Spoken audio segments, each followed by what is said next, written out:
Hi, friends. It is Monday morning here in New Orleans, Louisiana, and just got text from my mother and sister that my sister Kayla in Boston has gone into labor.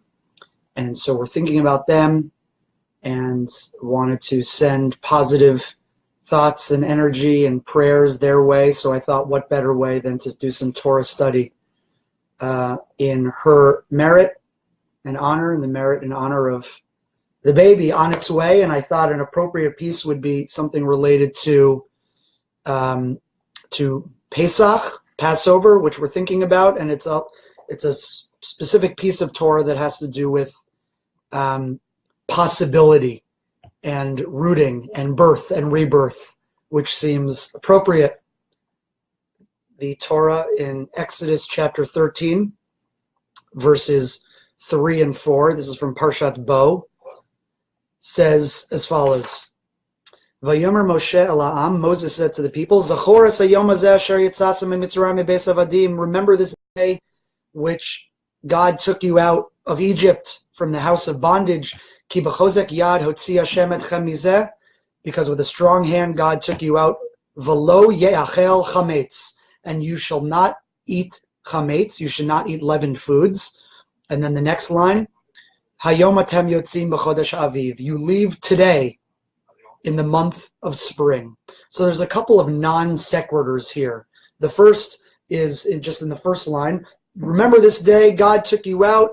Don't eat chametz. Don't eat leavened food. So what's the connection? This is the day you're leaving. Remember this day, don't eat chametz. What's the connection to leavened food and leaving? And then the second line, you're leaving today, b'chodesh haviv, in the springtime month. Also, what's the connection there? So we're going to read the commentary of the Netziv, Rav Naftali Tzvi Yehuda Berlin. Some of you might know that he is a favorite of mine. So he says as follows. First, he talks about the connection with not eating chametz as in relationship to leaving Egypt on this day. It says, what is the point of chametz versus matzah, leavened bread versus unleavened bread? Matzah, start with matzah. Ein ba yitrona yodei tachbalot yad ha'adam la'alot ha'isa. Matzah does not need human intervention to be created. Yoter me'akemach v'amayim shenivreim mimeno yitbarach. God made flour and God made water, and they come together. Now, flour, of course, to get the flour, it seems you do need human intervention to grow the wheat or the barley, and at least, if not to grow them, at least to harvest them and grind them and mill them. Let's bracket that point. Flour and water, God created them, and that's all you need for matzah. Masha'ein kein chametz sholet bo tachbalot ha'adam la'alot ha'isa shal yidei seor. But chametz, something which rises, bread products, that you need human intervention. You need to have a starter, something fermenting, which is going to allow it to rise, cause it to rise.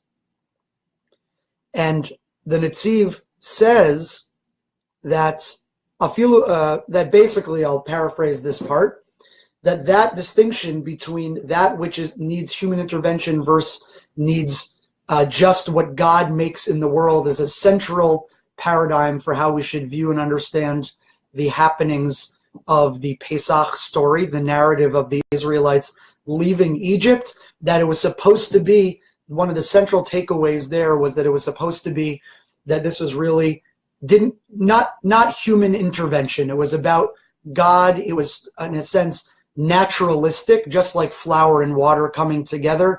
Automatically, that can make matzah. You don't need anything else. No hemming and hawing. No additional thinking about how to make it, how to do it. It just comes on its own easily. And that's how we want to relate to Pesach. The Israelites were freed. The Israelites left Egypt. Simply God's help, no human machinations or interventions. Now, how does this relate to the next line of the month of spring? Hayom atem yotzim b'chodesh aviv. You leave today in the month of spring. Ein atem tzrichim ke'etz l'harbot ha'pu'ulot kadei lahashrish emunah zu. this month, the month of spring, Aviv, the springtime month, which is the month of Nisan, which we just entered 2 days ago, is not a month which requires a lot of additional work to root, lahashrish, to root, from the word shoresh, to root this type of faith or belief in the power of redemption, in the power of rebirth, in the power of freedom. Shahare hageula atzma, the redemption itself, ma shenasa le'einechem moelet harbe. You saw this happen. You know the potentiality, the power that can come. And that's why this happens in Chodesh Aviv. Shekamo shemisha rotza lashrish ba'aretz eza zera enu tzarich larov hishtadlut. So this is a beautiful now agricultural metaphor. Just like when you plant a seed into the earth in this season, springtime season, you don't need a lot of extra help.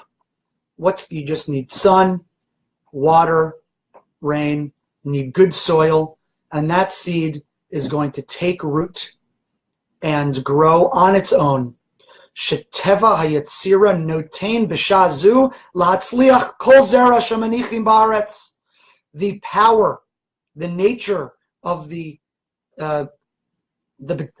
power of creation makes it such that every seed will be successful when you put it into the grounds. Liot someach v'gadel betuv. It will grow, flourish on its own very well. V'ein sarich haksherim lezeh. You don't need a lot of machinations. You don't need a lot of help. You don't need a lot of fertilizer. It's just going to grow on its own and be happy and good. And that's not true. Masha ein kain misha rotze lehashrish biarech acher. In other months or in other seasons, in other areas, you do need a lot of help. You need a greenhouse, and you need to cover the crop. You need cover crop. You need fertilizer, etc. But that's not true in the month of Aviv. That's not true in Nisan. It happens on its own. We hope for that same level of simplicity, of ease. We don't want human machinations. We want things to go as they should. This is true thinking about Pesach, thinking about our own liberation, thinking about what can be in this world, the perfect world that we yearn for and strive for, and which we work very hard to attain. We also yearn for a time when we won't need to work so hard, that will come as on its own.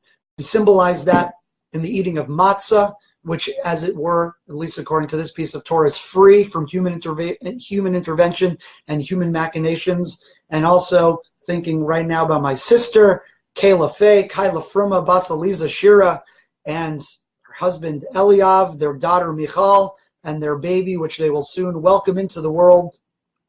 We also want that to be as free from intervention, human machination, just coming in easily like a seed being planted into the soil in Chodesh Aviv. It should be an easy, pain-free, as much as possible, labor for Kayla, and we look forward to welcoming this new plant, this new growth, this new baby in this month, which is really destined to be an easy month for growth, Chodesh Aviv, Chodesh Nisan, and that should lead us easily and happily into the holiday of Passover, which we'll celebrate together soon. As always, a pleasure learning with all of you. And baby Kahan, we look forward to meeting you soon. Much love.